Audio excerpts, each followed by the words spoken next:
Hello friends, welcome to our channel Sunita with Sunita, जहां आप सुन रहे हैं नीलोत्पल निराल द्वारा लिखी उपन्यास डार्क हॉर्स। अब तक के अध्याय में हमने जाना कि संतोष के कमरे की खोज गुरुराज सिंह के कमरे तक आकर खत्म हो जाती है और वो अपने जरूरत के सभी सामानों को लेकर वहां सेटल होने की कोशिश करता है। आइए आगे की कहानी जानते हैं। चैप्टर नंबर 8 पे, डार्क हॉर्स। चैप्टर 8। संतोष अब कमरे को बड़ी करीने से अपने सपने की दुनिया सजा रहा था। अब उसे मिशन आईएस शुरू करना था। बैंड को दक्षिण उत्तर की दिशा में लगा कुर्सी और मेज को पूरब की दिशा में लगाया। भगवान की छोटी छोटी मूर्तियों के लिए एक छोटा सा टेबल पूरब और उत्तर के कोने में लगाया। उत्तर की तरफ किताब का रैक लगाया। उसने कमरे में रख रखाव में अपनी जानकारी भर पूरे वास्तु का ख्याल रखा। कमरे से लेकर किचन तक की सजावट के बाद संतोष बिना खाए पिए थक कर न जाने कब सो गया। सुबह राय साहब के कॉल के साथ ही उसकी नींद खुली। हेलो, सुप्रभात संतोष जी, कब आ रहे हैं बत्रा? जल्दी आइए, किताब खरीदना होगा ना सब। राय साहब ने एकदम फ्रेश आवाज आई उधर से। हाँ हाँ, हम बस उठ गए राय साहब, तुरंत आधे घंटे में आते हैं। आप भी पहुंचिए, संतोष ने आंख बंद में ही कहा। फोन रखते ही संतोष एक झटके में उठा और बाथरूम की तरफ दौड़ा। नहा धोकर जल्दी जल्दी हनुमान चालीसा पढ़ तुरंत कपड़ा पहन जाने को तैयार हो गया। इधर राय साहब तो रात भर सोए ही कहाँ थे। पूरी रात लैपटॉप पर आंख गड़ाए गुजरी थी। सुबह जल्द से जल्द खुले वातावरण में जाकर अब कुछ सजीव चित्र देखना चाह रहे थे। इसीलिए संतोष को फोन लगा, बत्रा बुला लिया। ब्रश करके मुंह पे पानी मार तौलिया हटाकर फुल पैंट पहनी और शर्ट डाल राय साहब भी बत्रा के लिए निकल गए। बत्रा पहुंच राय साहब ने संतोष को कॉल लगाया। राय साहब तक जो स्पीकर बस स्टॉप वाली सीट पर बैठे संतोष का इंतजार कर रहे थे। संतोष को वहीं बुला लिया।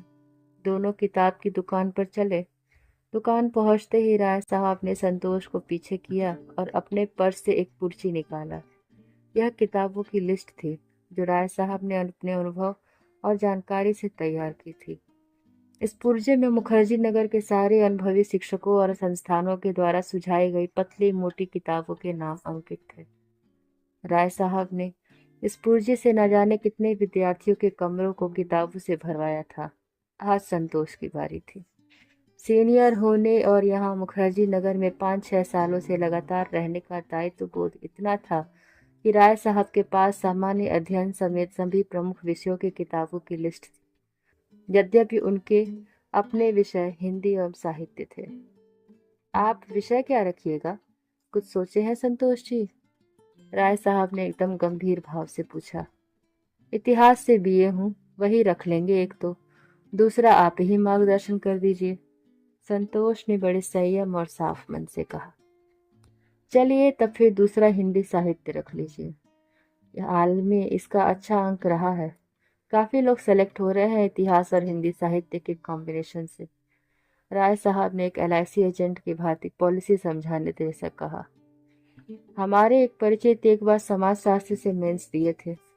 कैसा विषय है समाज शास्त्र? संतोष ने जिज्ञासावश पूछा।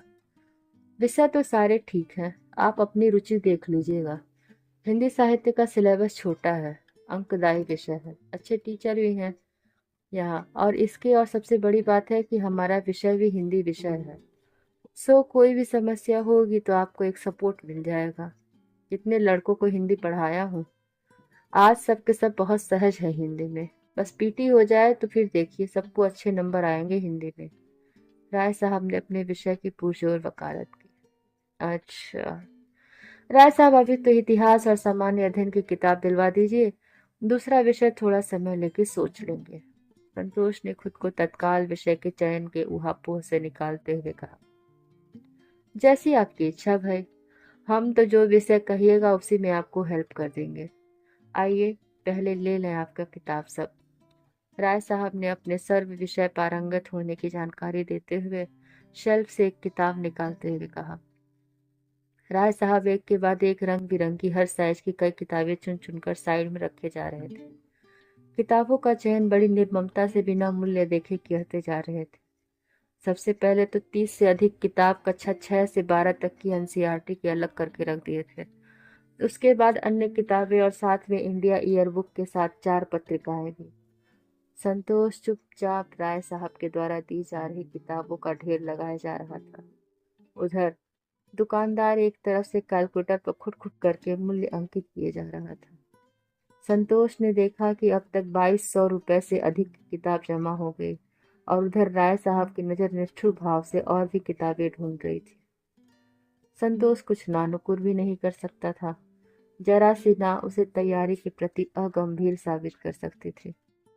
किताबें खोजते खोजते जब राय साहब पसीने से तरबतर हो गए तब उन्होंने कहा कि अब आज इतना ही रहने देते हैं। ठीक है, इसको पैक करवा दीजिए। संतोष ने लंबी सांस लेते हुए कहा। संतोष ने 500 के 6 नोट निकालकर दुकानदार को दिए।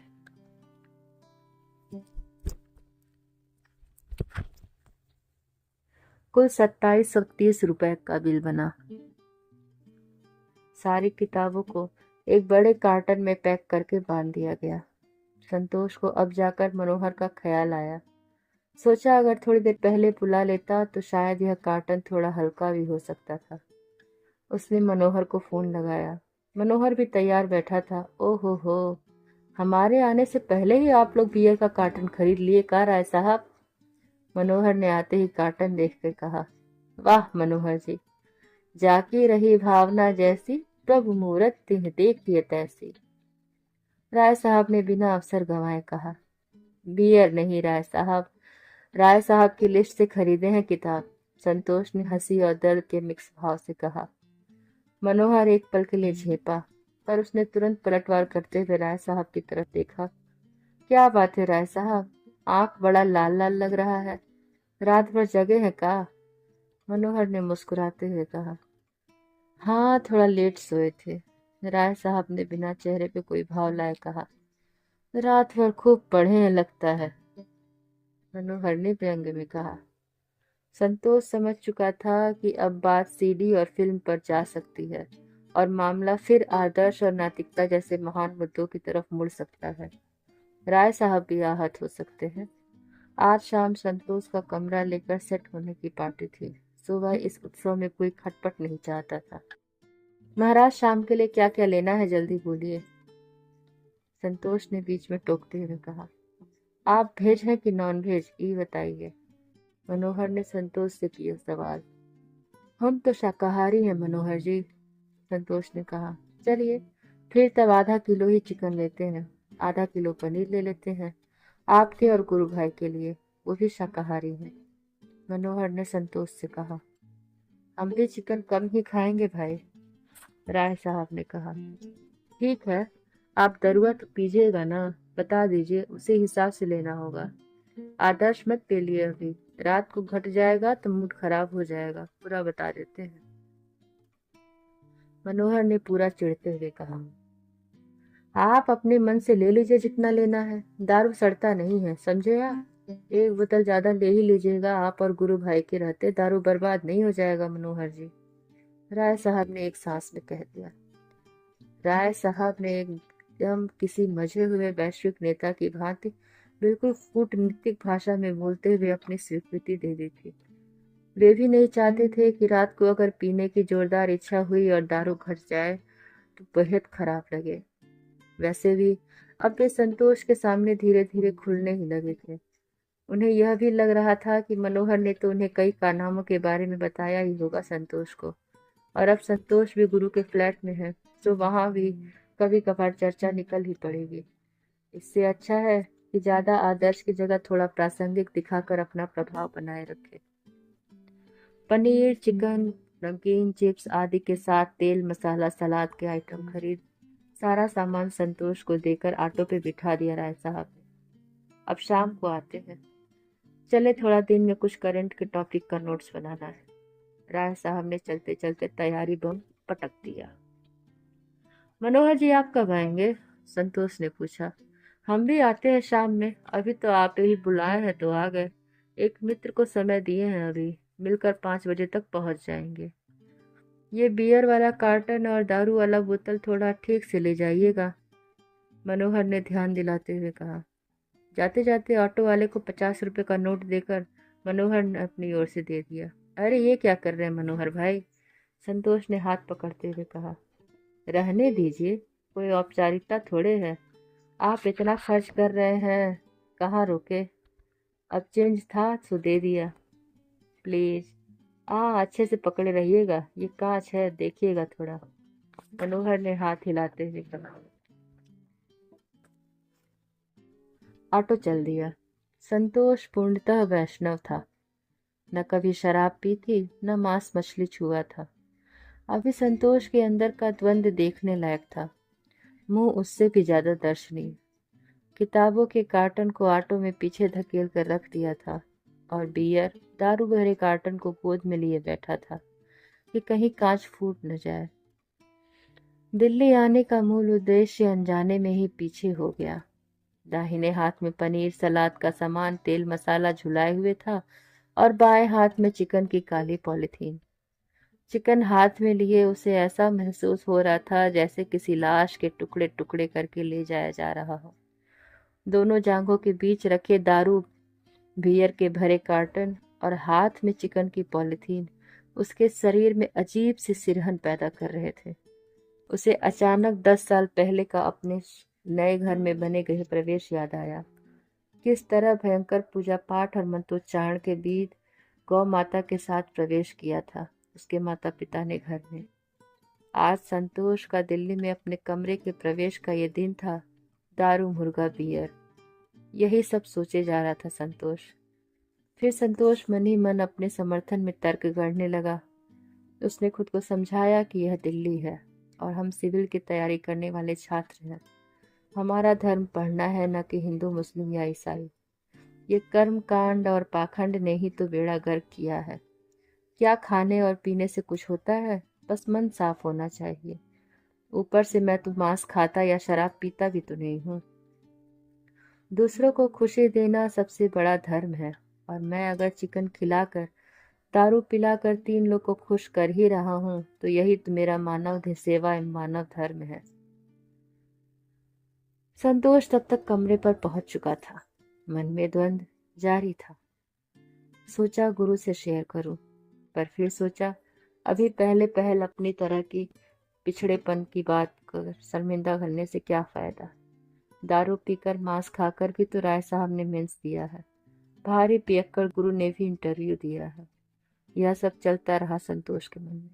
आखिरकार संतोष के मन ही मन को खूब दृढ़ किया और तय किया कि पार्टी कर्म खत्म होते ही सारे कमरे को धो पोछ लेगा और गंगा जल से छींटे मारकर अगरबत्ती जलाकर पवित्र कर लेगा। फिर आगे से रूम पर मांस दारू से परहेज रखेगा। अरे वाह, इतना इंतजाम, भव्य आयोजन है का संतोष जी आज। सीढ़ियों पर चढ़ते संतोष पर नजर पड़ते ही गुरु ने कहा। अरे नहीं गुरु भाई, आप ही सबके लिए है इंतजाम, संतोष ने हंसते हंसते कहा। चलिए चलिए हम आते हैं ऊपर अभी, गुरु ने कहा। गुरु कुछ मिनट के बाद ऊपर पहले तल्ले पर संतोष के कमरे पर पहुंचा। उसकी नजर अभी भी दोनों कार्टनों पर पहुंची। संतोष ने बताया कि एक में सोम रस और दूसरे में ज्ञान रस अर्थात किताबें हैं। गुरु के आते ही संतोष ने बियर की एक बोतल खोली और गुरु की तरफ बढ़ा दी। संतोष के जीवन में यह पहला मौका था जब उसने बियर की बोतल खोली हो। इससे पहले कोका कोला या स्लाइस की बोतल को ही दुकानदार ने ही खोल कर दी थी। अभ्यास न होने के कारण बियर खोलते वक्त थोड़ी सी छटक कर शर्ट पर भी लग गई थी। मतलब स्वतः ही बियर छिड़कते ही एक सिविल अभ्यर्थी के रूप में शुभारंभ हो गया था संतोष का। अजब महकता है गुरु भाई, आप लोग को इसका स्वाद बड़ा अच्छा लगता है ना, संतोष ने नाक मुंह सिकोड़ते हुए चेहरे पर मुस्कुराहट बनाए रखते हुए कहा।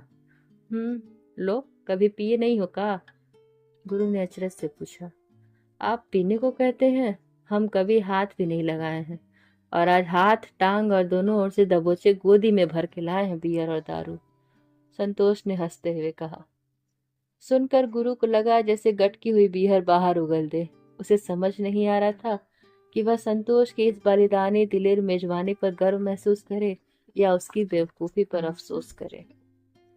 खुद के लिए भी शर्मिंदगी महसूस कर रहा था गुरु। गुरु ने तुरंत दूसरा वाजिब सवाल दागा, मांस मछली खाते हो? नहीं गुरु भाई, हम लोग एकदम वैष्णव परिवार हैं। दारू पीते नहीं हो, मांस खाते नहीं हो, तो ये सब तामझाम काहे के लिए है भाई? अब वो राय साहब और मनोहर की इच्छा थी, आप भी थे, तो सोचा एक पार्टी हो जाए, फिर तो जम के पढ़ना ही है। संतोष ने हंसते हुए कहा, ये साले चूतिए राय और मनोहर जिसे तिसे फंसाते रहते हैं। यार तुम अभी अभी आए हो, तुरंत रफ्तार पकड़ लिए। हटाओ यार ये सब। खुद को इतना गीला न रखो कि जैसा कोई चाहे आकार दे दे। व्यक्तित्व का लचीला होना और गीला होना दो अलग अलग बातें हैं मित्र। गुरु ने बियर की बोतल को खाली करते हुए कहा। अपराध बोध के बावजूद उसने इसको अपनी बियर की पीने की गति में कोई बाधा नहीं बनने दिया, क्योंकि वह जानता था बियर के निर्बाध अंदर जाने पर ही अच्छे विचार ऊपर आएंगे। गुरु ने बियर वाले कार्टन अपने कमरे पर रखवा दी और एक मित्र को फोन करके चिकन वहां बनवाने की व्यवस्था कर दी। खाना पीना गुरु के ही रूम पे होना तय हो गया। यद्यपि गुरु भी शाकाहारी था, पर वह संतोष की असहजता को समझ गया था। आज के लिए इतना ही। संतोष की पार्टी में आगे क्या हुआ देखते हैं अगले चैप्टर में। तब तक के लिए नमस्कार।